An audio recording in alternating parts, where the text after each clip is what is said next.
ప్రియమైనటువంటి సహోదరి సహోదరులారా, మన ప్రభు అయినటువంటి యేసుక్రీస్తు నామములో జీవ వెలుగు కార్యక్రమానికి యూట్యూబ్ ఛానల్ ద్వారా వీక్షిస్తున్నటువంటి మీ అందరు కూడా ప్రభుపేట వందనాలు చెల్లిస్తానండి. ఈ యొక్క యూట్యూబ్ ఛానల్ ద్వారా వీక్షించాలనుకున్నటువంటి ప్రతి వీడియో కూడా మీరు చూడాలనుకుంటే మీరు ప్రతి ఒక్కరు కూడా ఈ ఛానల్ని సబ్స్క్రైబ్ చేసుకోవాల్సిందిగా ప్రభుపేట మనవి చేస్తున్నాను. మన ప్రభు అయినటువంటి యేసుక్రీస్తు నామములో ఈ యొక్క ప్రార్థన కూడికను ప్రార్థనతో మనం ప్రారంభించుకుందామండి. ప్రభు సన్నిధిలో ప్రార్థనతో ప్రారంభించు. మహాపరిశుద్ధుడైన ప్రభువా, ప్రేమ కలిగిన మా తండ్రి, జీవాధిపతి అయిన యేసయ్య, సర్వోన్నతుడా సర్వశక్తిమంతుడా నీకు స్తోత్రాలు చెల్లిస్తున్నాం తండ్రి. కలువరి నాథుడా నీకు స్తోత్రాలు చెల్లిస్తున్నాం ప్రభు. నాయన నువ్వెంతైనా నమ్మదగిన దేవుడు ప్రభు. మేము నమ్మదగిన వారము కానప్పటికే సుప్రభ, నువ్వు నమ్మదగిన దేవుడుగా ప్రవేశయ్య. మీరు మా పక్షంగా ఉన్నందులకై నీకు వందనాలు చెల్లిస్తున్నాను తండ్రి. నాయన నీ సన్నిధి మాకు తోడుగా ఉంచినందులకై నీకు స్తోత్రాలు చెల్లిస్తున్నాను తండ్రి. నీ ముఖ కాంతి మా మీద ప్రకాశింపజేసినందులకై నీకు స్తోత్రం నాయన. నీ సన్నిధి కాంతి మా మీద ప్రకాశింపజేసినందులకై నీకు స్తోత్రం నాయన. మాలో ఉన్న ప్రతి భయాన్ని వెళ్ళగొట్టినందులకై నీకు స్తోత్రాలు చెల్లిస్తున్నాను తండ్రి. మాలో ఉన్న ప్రతి కలవరాన్ని దూరపరిచినందులకై నీకు స్తోత్రాలు ఇస్తున్నాను తను నాయన. అయ్యా యేసు ప్రభా తను నాయన, నీ కనికరము, నీ దయ, నీ జాలి, నీ వాత్సల్యత ప్రభ మా మీదకి రానిమని వందనాలు చెల్లిస్తూ వింటున్నటువంటి ప్రతి మాట ప్రభు నాయన, నీ బిడ్డలకి నాయన మా ఆత్మీయ జీవితాల క్షేమకరంగా మీరు మార్చివేసి ఆశీర్వదించమని దీవించమని తండ్రి. సజీవులుగా నేను స్తుతించుదురు నాయన యేసయ్యా. నాయన సజీవ సాక్షి స్తంభాలను స్తుతించుటకు మాకు నీ సహాయం మెండుగా దయచేయమని యేసు నామములో అడిగి వేడుకుంటున్నాను పరమ తండ్రి, ఆమేన్. ప్రియ దేవుని బిడ్డలారా, దేవుని లేఖనాల నుంచి మనం దేవుని వాక్యాన్ని ధ్యానించుకుందాం. మరి కీర్తనల గ్రంథము 96వ అధ్యాయము 9వ వచనం మనం చదువుకుందాం. మూల వాక్యం చదువుకుందాం. పరిశుద్ధ అలంకారములు ధరించుకొని యెహోవాకు నమస్కారము చేయుడి, సర్వభూజనులారా ఆయన సన్నిధిని వణుకుడి. మనము ప్రియ దేవుని బిడ్డలారా, పరిశుద్ధ అలంకారములు ధరించుకొని యెహోవాకు నమస్కారం చేసేవారంగా ఉండాలి. పరిశుద్ధ అలంకారం అంటే ద బ్యూటీ ఆఫ్ హోలీనెస్. పరిశుద్ధ అలంకారములు ధరించుకొని యెహోవాకు నమస్కారం చేయుడి, సర్వభూజనులారా ఆయన సన్నిధిని వణుకుడి. ఈ రోజున ఆయన సన్నిధిలో మనకి కరువైపోయింది ఏందయ్యానంటే సర్వభూజనులారా అని చెప్పి సంబోధించి మాట్లాడుతున్నటువంటి దేవుని మాట. సర్వభూజనులారా ఆయన సన్నిధిని వణుకుడి. మనము సహోదరి సహోదరుడా, మనం ఆయన సన్నిధిని వణికే వారంగా మనం ఉండాలంట. సర్వభూజనులారా ఆయన సన్నిధిని వణుకుడి. పరిశుద్ధ అలంకారములు ధరించుకుని యెహోవాకు నమస్కారం చేయుడి. ఈ యొక్క కరోనా పీరియడ్లో ఏ విధంగా మన ఆంధ్రప్రదేశ్ ప్రభుత్వం వారు, మరి భారతదేశం కానీ సెంట్రల్ గవర్నమెంట్ కానీ మనల్ని పాటించమన్నటువంటి విషయం మనందరికీ తెలుసు. ఏంటంటే దేవుని మందిరానికి, దేవుని సన్నిధికి వచ్చేటప్పుడు మనం పాటించవలసినటువంటి ప్రత్యేకమైనటువంటి విషయం ఏంటంటే మనము తప్పనిసరిగా మాస్క్ ధరించాలి. మాస్కు చాలా ఇంపార్టెంట్. మాస్క్ తప్పనిసరిగా ధరించాలి. బాగా ఒక పొర కాకుండా ఎక్కువ పొరలు ఉన్నటువంటి మాస్క్ ధరిస్తే మనకి క్షేమం. దేవుని సన్నిధికి వచ్చేటప్పుడు మరి ప్రియ దేవుని బిడ్డ భయముతో వణుకుతో ఆయన సన్నిధికి మనం వచ్చినప్పుడు మన జీవితానికి క్షేమం కలుగుతుంది. అది భౌతిక సంబంధంగా కావచ్చు, ఆత్మీయంగా కావచ్చు. మొదటగా మనం మాస్క్ ధరించాలి భౌతిక సంబంధంగా. రెండో విషయం మనం చూస్తే, మనము వేడి నీళ్ళైనా చల్లనీళ్ళైనా కానీ ఈ హ్యాండ్స్ వాష్ చేసుకోవాలి, లేదా శానిటైజర్ తీసుకోవాలి, శానిటైజర్తో క్లీన్ చేసుకోవాలి. మూడో విషయం, మనము తప్పనిసరిగా సోషల్ డిస్టెన్స్ కొంత పాటించగలిగిన వారమై ఉండాలి. ప్రాముఖ్యంగా మాస్క్ ధరించాలి. ఇవి ధరించి ఏ విధంగా దేవుని సన్నిధిలో మనం భయంతో వణుకుతో ఏ విధంగా మసులుకోగలుగుతామో, అది మన ఆత్మీయ జీవితానికి, మన క్షేమాన్ని కోరుకున్న వారంగా, నీ క్షేమాన్ని నువ్వు కోరుకున్న వ్యక్తివిగా మనము భయముతో వణుకుతో, ఆ భయము వణుకుతో దేవుని సన్నిధిలో మసులుకున్న వారం అవుతాం, అలా నడుచుకున్న వారం అవుతాం. అట్లు ప్రభుత్వాన్ని గౌరవించిన వారం అవుతాం. ఇట్లా దేవుని సన్నిధిలో భయముతో నడుచుకున్న వారం అవుతాం. చూడండి, మనము ప్రసంగి గ్రంథంలో మనం చూస్తే 5వ అధ్యాయము మొదటి వచనంలో మనం చూస్తాం. నీవు దేవుని మందిరమునకు వెళ్ళినప్పుడు నీ ప్రవర్తన జాగ్రత్తగా చూచుకొనుమని ఆయన వాక్యం సెలవిస్తాం. మనం దేవుని మందిరానికి వెళ్ళేటప్పుడు మన ప్రవర్తన విషయంలో జాగ్రత్తగా చూచుకున్న వారమైతే ప్రియదేని బిడ్డ, మనకి క్షేమం కలుగుతుంది, మనకి క్షేమం కలుగుతుంది. కారణం ఏంటంటే మనము శారీరకంగా ఆరోగ్యంగా ఉంటాము, ఆత్మీయంగా ఆరోగ్యంగా ఉంటాం. ఈ కరోనా పీరియడ్లో మాత్రమే కాదు, కానీ మనము భౌతిక సంబంధంగా పాటించాల్సినవి ప్రజెంట్ ఇప్పుడు ఈ పీరియడ్లో పాటించాలి. ప్రభుత్వాన్ని గౌరవించాలి, భయంతో వణుకుతో నడుచుకోవాలి. దేవుని సంధికి వచ్చినప్పుడు, నీవు దేవుని మందిరమునకు పోవునప్పుడు నీ ప్రవర్తన జాగ్రత్తగా చూచుకును. అంటే దేవుని సన్నిధికి వచ్చినప్పుడు మనం మూలవాక్యం చదువుకున్నాం, సర్వభూజనులారా ఆయన సన్నిధిని వణుకుడి. ఆయన సన్నిధిని మనం వణికే వారంగా ఉండాలి. ప్రభుత్వాన్ని మనం గౌరవించిన వారమైతే, ప్రభుత్వము యొక్క ఇచ్చినటువంటి ఆ యొక్క ఆదేశాలను మనం పాటించిన వారమైతే ప్రియదేని బిడ్డ, దేవుని వాక్యాన్ని గౌరవించిన వారం అవుతాం, దేవుని వాక్యాన్ని మనం పాటించిన వారు అవుతాం. కాబట్టి మన మేలు కోరి దేవుడు నియమించినటువంటి అధికారాన్ని ధిక్కరించకుండా వాళ్ళు చెప్పిన మాట మనం తీసుకున్నప్పుడు అది మన క్షేమకరం అండి. కాబట్టి ఆదివారం దేవుని సన్నిధికి వస్తున్నప్పుడు భయముతో వణుకుతో ఆయన సన్నిధిలో మనం అడుగు పెట్టాలి. సర్వభూజనులారా ఆయన సన్నిధిని వణుకుడి. పరిశుద్ధ అలంకారములు ధరించుకుని యెహోవాకు నమస్కారం చేయుడి. పరిశుద్ధ అలంకారములండి. మనం దేవుని సన్నిధికి వచ్చేటప్పుడు మనం పరిశుద్ధ అలంకారములు ధరించుకుని ఆయన సన్నిధికి రావాలంట. పరిశుద్ధ అలంకారములు అని అంటే బైబిల్ గ్రంథంలో మనం చూస్తే చూడండి, ఒకసారి దేవుని లేఖనాల్లో నుంచి మనం ధ్యానించుకుందాం. 1 తిమోతికి రాసిన పత్రిక 2వ అధ్యాయం 9వ వచనం నుండి 11వ వచనం వరకు మనం చదువుకున్నాం. చూడండి, ఇక్కడ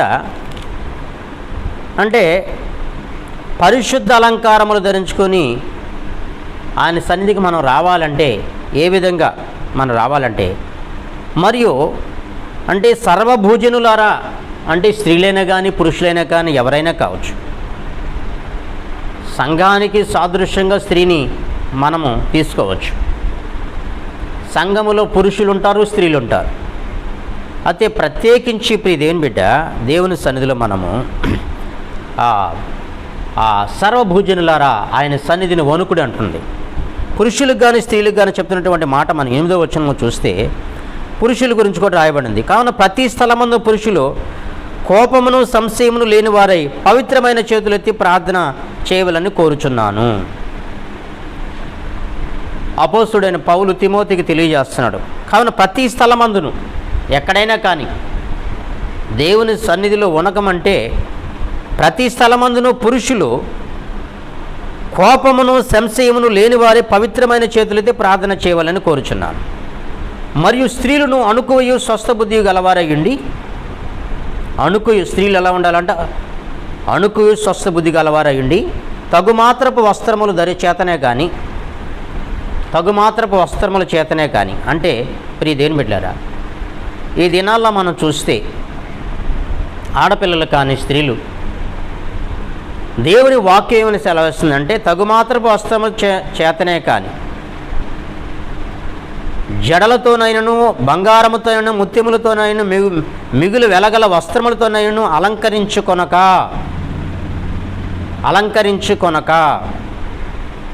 మరి ఎలాగా? స్త్రీలంట అణుకు బుద్ధి కలిగి ఉండాలంట, స్వస్థ బుద్ధి గలవారై ఉండాలంట. తగుమాత్రపు వస్త్రముల చేత ఈ రోజుల్లో వస్త్రాలు చాలా భయంకరంగా ఉన్నాయి. అర్ధనగ్నంగా, వికారంగా, ఇతరులకు అభ్యంతరకరంగా ఉన్నాయండి. మనము వస్త్రములతో మన శరీరాన్ని కప్పుకోవాలని ఆయన వాక్యం సెలవిస్తుంది.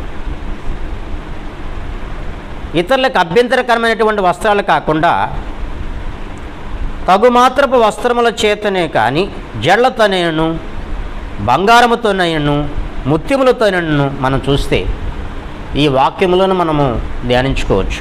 ఇంకా అనేక రెఫరెన్సులు మనము ధ్యానించాల్సిన అవసరం లేదు. కానీ పరిశుద్ధ అలంకారములు ధరించుకొని ఆయన సన్నిధికి రావాలంటే, ఆయన సన్నిధిలో మనం కనబడాలంటే ఏంటి అని అంటే మనం చూస్తే ధ్యానిస్తే తగుమాత్రపు వస్త్రముల చేతనే కానీ జడలతోనైనా బంగారముతోనైనా ముత్యములతోనైనా మిగుల వెలగల వస్త్రములతోనైనా అలంకరించుకొనక దైవభక్తి గలవారమని చెప్పుకొని స్త్రీలకు తగినట్టుగా సత్క్రియల చేత తమ్మును తాము అలంకరించుకొనవలెను. ఏ విధంగా? ఏ క్రియల చేత అంట? సత్క్రియల చేత తమ్మును తాము అలంకరించుకొనవలెను. అయితే కొంతమంది ఈ వాక్యం చెబుతున్నప్పుడు కొంతమంది యూట్యూబ్ ఛానల్లో కొంతమంది వాళ్ళకి వేరే ప్రశ్న రావచ్చు. పై అలంకారం తెంపనయ్యా, హృదయం అనే అక్షయ అలంకారం కావాలి కానీ అనేవాళ్ళు కూడా ఉన్నారు. దేవుని వాక్యం సెలవిస్తుంది. ఏమని సెలవిస్తుందంటే, ప్రియ దేవుని బిడ్డ, ఫర్ ఎగ్జాంపుల్ ఉదాహరణకి పాత్రలో ఏముందో గంటతో తీసినప్పుడు అదే బయటకు వస్తుంది. మన హృదయంలో ఏముందో అదే బయట కొట్టొచ్చినట్లు కనబడుతుంది. అదేవిధంగా ప్రియ దేవుని బిడ్డలారా, నీకు పైకి ఈ లోక సంబంధమైనటువంటి అలంకారంతో అలంకరించబడిన మనసు నీకు ఉండొచ్చు. ఒకవేళ మరి పైకి నువ్వు అలాగా కనబడాలని కోరుకోవచ్చు. అంటే అది హృదయ అంతరంగంలో లేనప్పుడు నీకు పైకి కూడా ఉండాలనిపించదు. కాబట్టి ఇప్పుడు ఇదేం బిడ్డ, ఇక్కడ ఆ వస్త్రధారణ చాలా ప్రాముఖ్యం. వస్త్రధారణ చాలా ప్రాముఖ్యం. ఈ రోజుల్లో ఒక ఫ్యాషన్ అయిపోయింది. మామూలుగా వెంట్రుకలు మామూలుగా పైటి చెంగుగా ఉండాల్సినటువంటి ఈ జడ, వెనక్కు ఉండాల్సినటువంటి ఆ జడ వెంట్రుకలు ముందు భాగానికి వచ్చేస్తాయి. అంటే ఈరోజు దేవుని సేవకులు, గొప్ప గొప్ప దైవ సేవకులు, వాళ్ళ కుమార్తెలు కానీ వాళ్ళ సేవకులు కానీ సేవకురాండ్రు కానీ ఈ విధంగా ఉన్నారని చెప్పి వాళ్ళు ఫాలో అవుతున్నామని. అది కాదు. దేవుడు నీకు ఇచ్చినటువంటి దేవుని వాక్యం ఏమి సెలవిస్తుందని దాన్ని నువ్వు తీసుకోవాలి. ఆ వాక్యానికి అనుగుణంగా నీ మనస్సాక్షిని బట్టి నేరారోపణ చేస్తున్నప్పుడు దేవుడు నన్ను ఎలా ఉంచాడో, ఒక న్యాచురల్ బ్యూటీ ఎలాగా ఉండాలని దేవుడు ఉద్దేశించాడో నేను అలాగ ఉండాలి సింపుల్గా అని చెప్పి నువ్వు ఎప్పుడైతే మనసులో ఒక తీర్మానం చేసుకుంటావో అదేవిధంగా నువ్వు జీవించాలని కోరుకుంటావు. అలా కాకుండా పైకి ఒక భక్తి, లోపల ఒక భక్తి కాకుండా లోపల ఒక భక్తి, పైకి ఒక భక్తి కాకుండా, వేషధారణ నటన జీవితం కాకుండా. ప్రియ దేవుని బిడ్డ, దేవుడు మానవుల్ని ఆయన అందంగా సృష్టించాడు, తన స్వరూపంలో చేశాడు, తన పోలిక చొప్పున చేశాడు. అయితే దాన్ని మనము దేవుడు సెలవిస్తున్నాడు, తగుమాత్రపు వస్త్రములతో, జడలతోనైనను, బంగారముతోనైనా, ముత్యములతోనైనా, మిగులు వెలగల వస్త్రములతో అలంకరించుకొనక. ఇది యేసు ప్రభు చెప్పలేదండి, బంగారం దైవత్వానికి గుర్తు, పత్రికల్లో తెలియజేస్తుంది అని చెప్పేవాళ్ళు కొంతమంది. అయితే ప్రియ దేవుని బిడ్డ, ఇది కూడా దేవుని వాక్యమే కదా. దైవభక్తి గలవారమని చెప్పుకున్న స్త్రీలకు తగినట్టుగా సత్కీల చేత తమ్మును తాము అలంకరించుకొనవలను. స్త్రీలు మౌనంగా ఉండి సంపూర్ణ విధేయత నేర్చుకోవలను. ప్రియ దేవుని బిడ్డ, పురుషులంట సంఘానికి దేవుని సన్నిధికి వచ్చినప్పుడు పురుషులు ప్రతి స్థలమందున కోపమును సంశయము లేని వారై పవిత్రమైన చేతులతో ప్రార్థన చేసేవారు ఉండాలి. మరి స్త్రీలు అణుకువి స్వస్థ బుద్ధి గలవారి తగుమాత్ర వస్త్రాల చేతనే కానీ జళ్లతోనూ, బంగారంతోనూ, వెలగల వస్త్రములతోనూ, ముత్యములతోనూ అలంకరించుకొనక. మరి ప్రియ దేవుని బిడ్డ, దైవభక్తి గలవని చెప్పుకుని స్త్రీలు తగినట్టుగా సత్కీల చేత తమ్మును తాము అలంకరించుకొనవలను. ఈ విధంగా ప్రియ దేవుని బిడ్డలారా, స్త్రీలు మౌనంగా ఉండి సంపూర్ణ విధేయత నేర్చుకున్న వారైతే ప్రియ దేవుని బిడ్డ సంఘానికి ఒక మాదిరికరంగా ఉంటారు, సంఘానికి ఒక మాదిరికరంగా ఉంటారు. ప్రియులరా, మరి ఎందుకని దేవుని వాక్యం సెలవిస్తుంది ఈ విధంగా? ఎందుకని కొన్ని సంఘాలను మనం చూస్తే స్త్రీను మౌనంగా ఉండవలసిందే కానీ ఉపదేశించుటకైను, పురుషుని మీద అధికారం చేయుటకైనా ఆమెకి సెలవీయను అని అపోస్తుడైన పౌలు తిమోతికి తెలియజేస్తున్నాడు. ఎందుకని అని అంటే, చూడండి ప్రియ దేవుని బిడ్డలారా, 10,000 మంది పురుషులను ఒకరిని చూచిదురు కానీ అంతమంది స్త్రీలు ఒకరిని నేను చూడలేదని అంటే, ఒకటి నేను చూడలేదంటాడు. ప్రియ దేవుని బిడ్డ, స్త్రీ అంట మౌనం ఉండవలసిందే, ఉపదేశించుటకు పురుషుని మీద అధికారం చేయడానికి ఆమెకి సెలవినన్నాడు. ఎందుకంటే మొదట ఆదామును తర్వాత అవ్వను నిర్మించబడి కారా? మరి ఆదాము మోసపరచబడలేదు కానీ స్త్రీ మోసపరచబడి అపరాధములో పడింది. అయినను వారు స్వస్థ బుద్ధి కలిగి విశ్వాస, ప్రేమ, పరిశుద్ధులను నిలకడగా ఉండిన ఎడల శిశు ప్రసూతి ద్వారా ఆమె రక్షింపబడును. అయితే ప్రియ దేవుని బిడ్డలారా, అయితే స్త్రీ విషయంలో కూడా అయినను వారు స్వస్థ బుద్ధి కలిగి విశ్వాస, ప్రేమ, పరిశుద్ధులందు నిలకడగా ఉండిన ఎడల శిశు ప్రసూతి ద్వారా ఆమె రక్షింపబడును. శిశు ప్రసూతి ద్వారా అంటే క్రొత్తగా జన్మించినటువంటి స్త్రీలాగా, శిశువులాగా. ప్రియ దేవుని బిడ్డ, ఈ విధంగా మనం జన్మించిన వారమైతే, కొత్తగా జన్మించినటువంటి వారమైతే ఆవిడ అలాగ వాడబడవచ్చని ఆయన వాక్యం సెలవిస్తుంది. కాబట్టి దేవుని వాక్యం సెలవిస్తుంది. మరి లేఖనాలు మనం ధ్యానించినట్లయితే ప్రియ దేవుని బిడ్డలారా, సామెతల గ్రంథంలో 31వ అధ్యాయం 30వ వచనంలో మనం చూస్తే అందం మోసకరము, సౌందర్యం వ్యర్థము అని ఆయన వాక్యం సెలవిస్తుంది.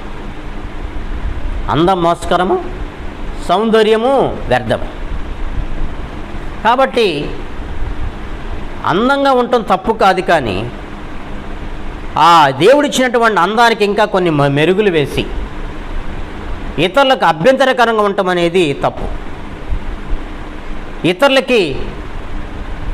నీవు ఇతరులకి చూసేదానికి దైవభక్తి కలిగిన స్త్రీలాగా కనబడాలే కానీ దైవభక్తి లేనటువంటి స్త్రీలా కనబడకూడదు. మన నడత కానీ, పురుషులైనా కావచ్చు, స్త్రీలైనా కావచ్చు, మన నడత కానీ, మన యొక్క చూపులు కానీ, మన వస్త్రధారణ కానీ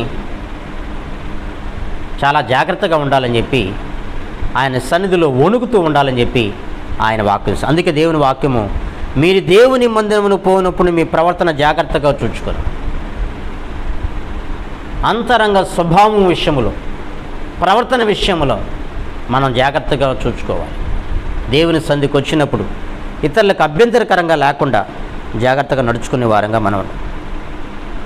చూడండి, సామెతల గ్రంథంలో మనం చూస్తే, ప్రియ దేవుని బిడ్డ, సామెతల గ్రంథంలో చూస్తే దేవుని వాక్యం సెలవిస్తుంది, యవనస్తుల యొక్క బలం అంట వాళ్ళకి అలంకారం అంట. సామెతల గ్రంథము 20-29 మనం చూస్తే యవనస్తుల యొక్క బలము, యవనుల బలం వారికి అలంకారం అండి. దేవుడు నీకు ఇచ్చిన యవన ప్రాయంలో నీకు ఇచ్చినటువంటి బలమే ఒక అలంకారం. దానికి ఇంకా మెరుగులు వేసి ఇంకా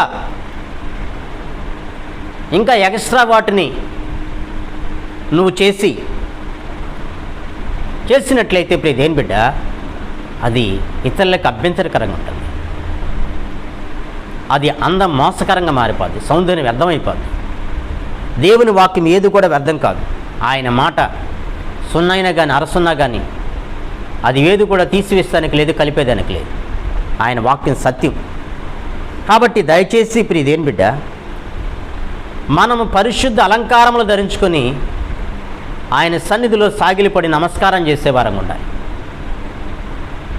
సర్వభూజనులారా ఆయన సన్నిధిని వణుకుడేనని చెప్పి ఆయన వాక్యం సెలవుస్తుంది.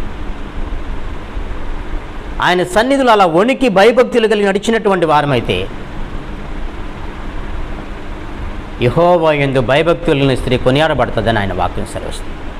కాబట్టి దయచేసి ప్రియ దేవుని బిడ్డ, ప్రియ సహోదరి, దేవుని లేఖనాల్లో నుంచి మనం ధ్యానించినట్లయితే 1 పేతురు గ్రంథంలో మనం చూస్తే చూడండి, 1 పేతురు గ్రంథంలో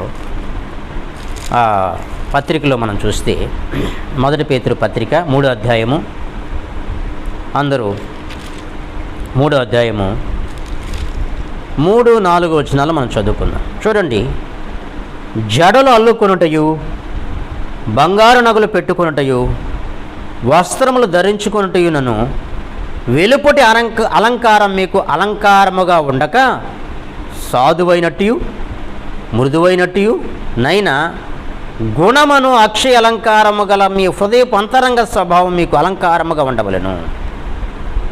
అది దేవుని దృష్టికి మిగుల విలువ గలది.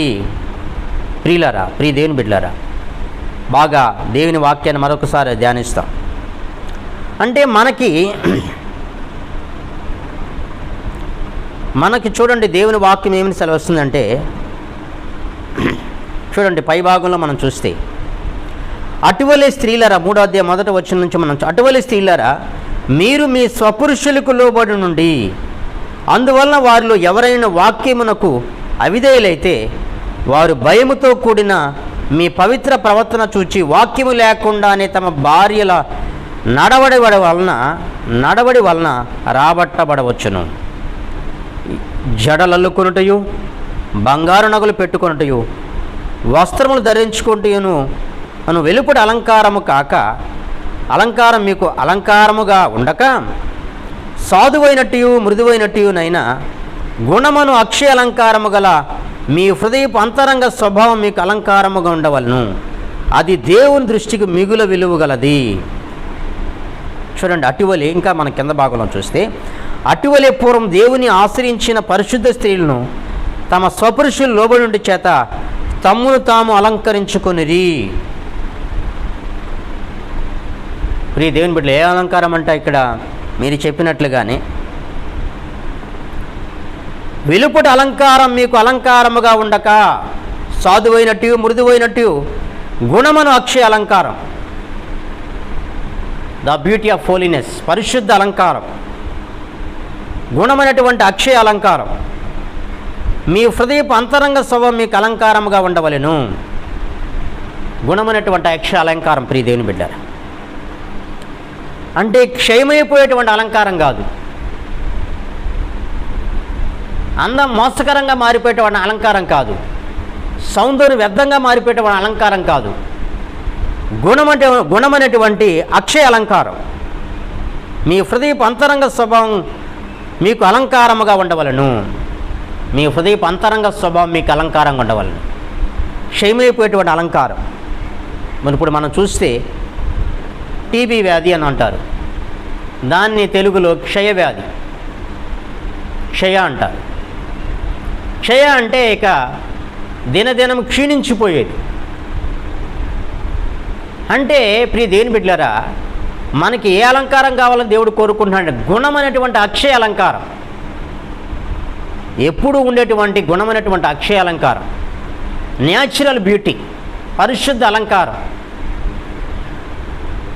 ఆ అలంకారముతోనంట పరిశుద్ధ అలంకారములు ధరించుకొని దేవుని సన్నిధిలో మనం సాగిలిపడి నమస్కారం చేయాలంట. సర్వభూజనులారా ఆయన సన్నిధిని వణుకుడి, ఆయన సన్నిధిని వణుకుడి. అది కాదండి, బంగారం దైవత్వానికి గుర్తు కదండి, దైవత్వానికి గుర్తి. ఒక దినాన మనము బంగారు వీధుల్లో నడుస్తామని ఆయన వాక్యం సెలవిస్తుంది. బంగారు వీధులు నడుస్తామని ఆయన వాక్యం సెలవిస్తుంది.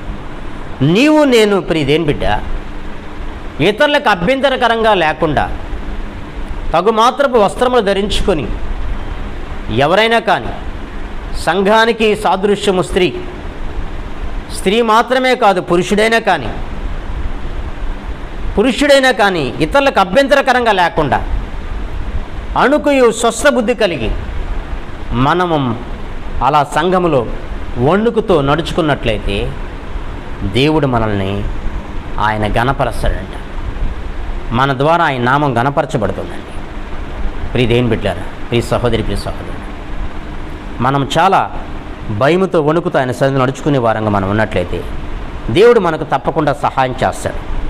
చూడండి, బైబిల్ గ్రంథంలో మనం చూస్తే, ఎస్తేరు గ్రంథంలో మనం చూస్తే ప్రియదేని బిడ్డారా, ఎస్తేరు గ్రంథం 2వ అధ్యాయం మనం చూస్తాం. ఎస్తేరు గ్రంథము 2వ అధ్యాయము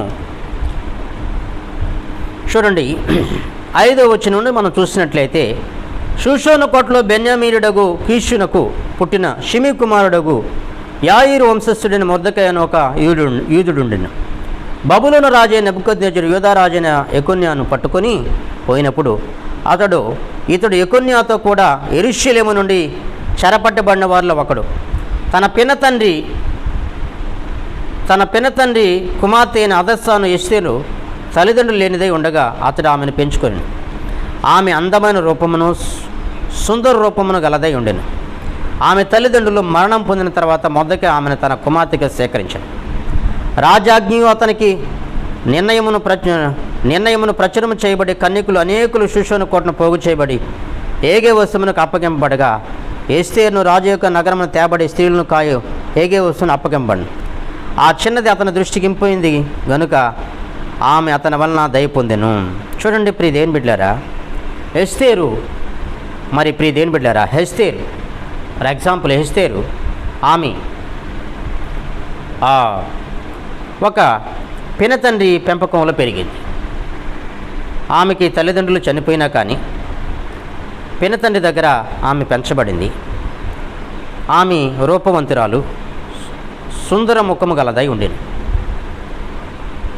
అయితే ఆమె అందమైన రూపమును సుందర ముఖమును గలదై ఉండేను.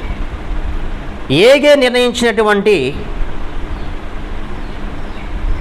అలంకారం తప్ప వేరొక అలంకారం జోలికి వెళ్లకుండా అలాగా తను తగ్గించుకొని దేవుడిచ్చినటువంటి అలంకారంతో అందముతో రాజు దగ్గరికి వెళ్ళినప్పుడు ఆమె రాజు యొక్క దయ పొందుకుందండి.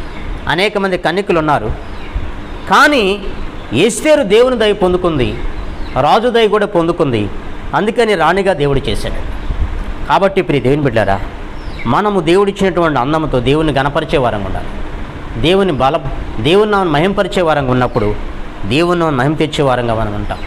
కాబట్టి మనము మన అంతర్గత స్వభావం గుణమైనటువంటి అక్షయ అలంకారం ధరించుకొని దేవుని నామాన్ని గణపరిచి ఆయన సన్నిధిలో సర్వభూజనులారా ఆయన సన్నిధిని వణుకుమని చెప్పి ఆయన సన్నిధిలో వణుకుతూ ఆయన యొక్క సన్నిధికి వచ్చినప్పుడు మనం నమస్కారం చేసే వారంగా ఆయన సన్నిధికి వచ్చినప్పుడు మరి ప్రియదేని బిడ్డలారా ఆయన పరిశుద్ధ అలంకారములు ధరించుకొని ఆయన సన్నిధిలో నమస్కారం చేయాలని చెప్పి ఆయన గణపరచాలని చెప్పి ఆయన వాక్యం సెలవిస్తుంది. కాబట్టి మనం ఆయన మందిరానికి వచ్చినప్పుడు మన ప్రవర్తన జాగ్రత్తగా చూసుకొని అంతరంగ స్వభావ విషయంలో మనం జాగ్రత్తగా చూసుకొని ఆయన గణపరిచే వారంగా ఉంటే అలాంటి స్త్రీలంటే ఆయన కొనియాడతాడండి.